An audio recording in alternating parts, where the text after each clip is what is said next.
Good evening, dear sisters and brothers. Good evening, dear sisters and brothers. Good evening, dear sisters and brothers. Welcome to today's session on being heartful every day. We are looking at day 51 today, the evening session of day 51. And the quality for the week, as you are aware, is simplicity. How do we develop the simplicity in our practice, which is most important to us? So my name is Prasanna Krishna. I'll be facilitating today's session. Welcome everybody again. Before we start the session, a gentle reminder that as much as possible, if you can share the master classes by Dachi to your friends and family members who may not have started Heartfulness still, please circulate to them. Each one of us can circulate to one or two of our associates so that they become aware of it and benefit from what Heartfulness has to offer. Please do that. Second thing is this session on being heartful every day is being extremely well received by a lot of abhyasis. So those of our practitioners who may not be still participating in this, feel free to circulate this information. Okay. So today we move on to the inspirational reading, a user guide to living, principle 4. Yesterday, we discussed about Babuji Maharaj's concept of a bird with two wings. And we said how we go into the extreme. Sometimes we go extreme on the spiritual front, sometimes we go extreme on the material front, and how it's important to maintain that moderation and balance. So today we continue with the second paragraph on the screen. His analogy of a bird needing two wings to fly also has another meaning. As we progress spiritually, our material life becomes more and more charged with finer vibrations of a spiritual essence. As a result, our growth in both these spheres integrates to be in tune with our divine nature.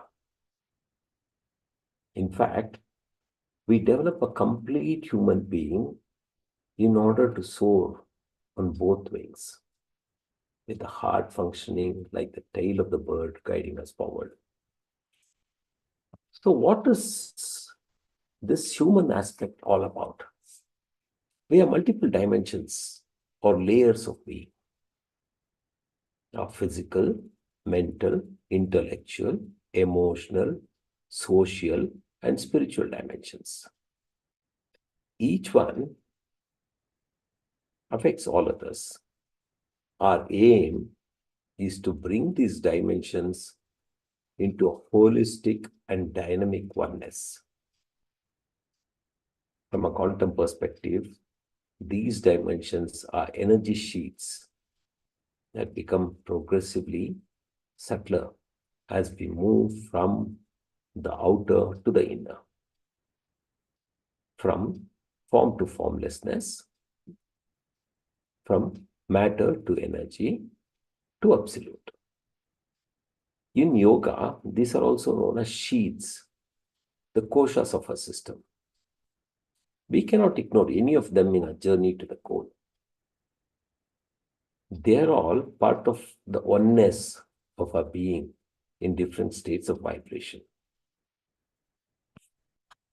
Principles 1 to 3 focus on a spiritual practice and purpose.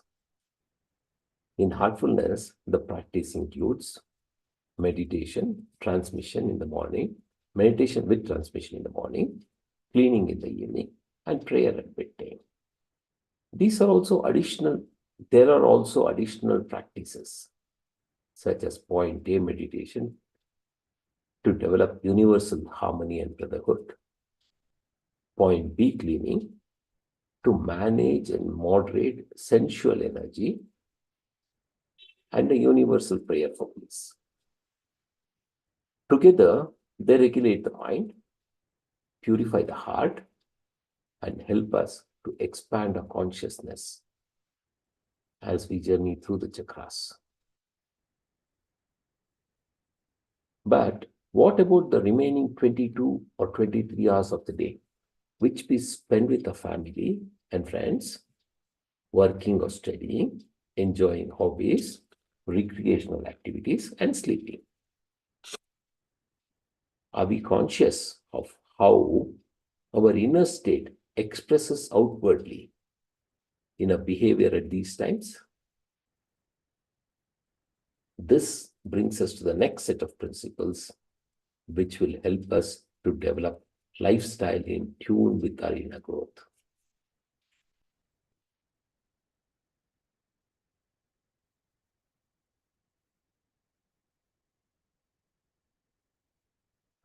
This diagram talks about how the practice is the core of the whole thing, through which we develop essential values, our behavior being to doing what we are, we have to do, and develop leadership in developing self and others, which leads to continuous improvement. So this we have been seeing with this thing also. Within these 5 elements, the practice 1, 2, and 3 talks about the practice. 4 and 5 talks about essential values, how to live simply to be in tune with nature. Number 5, be truthful and accept challenges as being for your betterment. 6 and 7 and 8 talk about behavior. While 4 and 5, 1, 2, and 3 bring in the practice, 4 and 5 inculcate values into us, the behavior of being to doing. There's something inside, but what do we do outside with it? So the principles 6, 7, and 8 talk about know everyone as one, treating them equally and harmoniously. Principle 7 talks about do not seek revenge for the wrongs done by others. Instead, always be grateful. Honor the resources you are given as sacred with an attitude of purity, including food and money. And finally, the leadership, the principle number 9 talks about leadership. How do we become a role model? By inspiring love and sacredness in others. Accept the richness of their diversity while also accepting that we are all one. And finally, the continuous improvement portion is addressed by a daily bedtime prayer so as to correct our faults and avoid making the same mistakes. I think the 10 principles lay down very clearly what we need to do. Okay, these are akin to the 10 maxims of Sahaj Mark. So let's just read the 10 maxims. I request everybody to go through this 10 maxims once more to see how the masters have put in various steps in from 1 to 10 to take care of a complete life. So we'll stop the reading here today and introspect on what all we learned today, read today. One is the heart being the rudder, while the 2 wings help us move in our spiritual and material life. It's the heart which guides us to the right direction. And also how these 10 principles help us, starting with the practice to developing values to our behavior, improving our behavior, and to develop leadership and continuous improvement. Let's introspect on this before we move to the universal prayer at night.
Yeah, it's 9 p.m. now.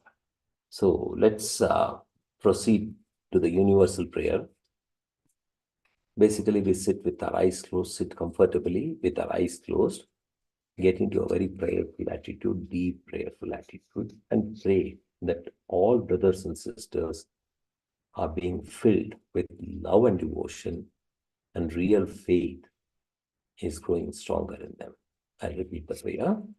All brothers and sisters are being filled with love and devotion, and real faith is growing stronger in them.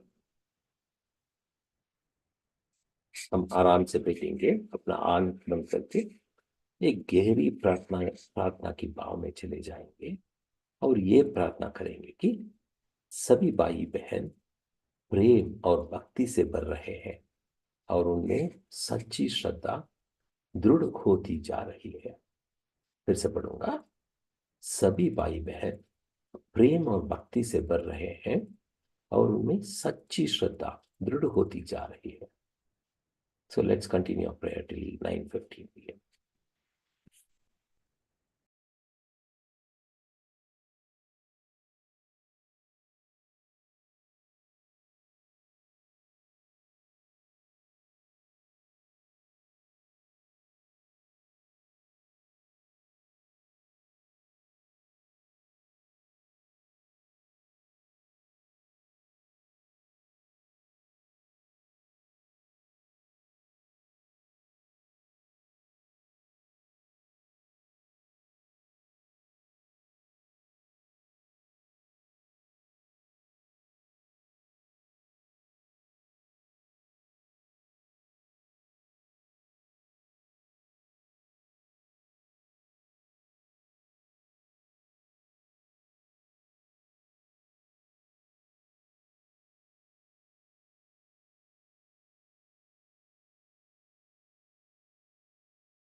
Let's all try to remain in the prayerful state we have developed over the past 15 minutes. Let's try to retain that state and also open our eyes very gently.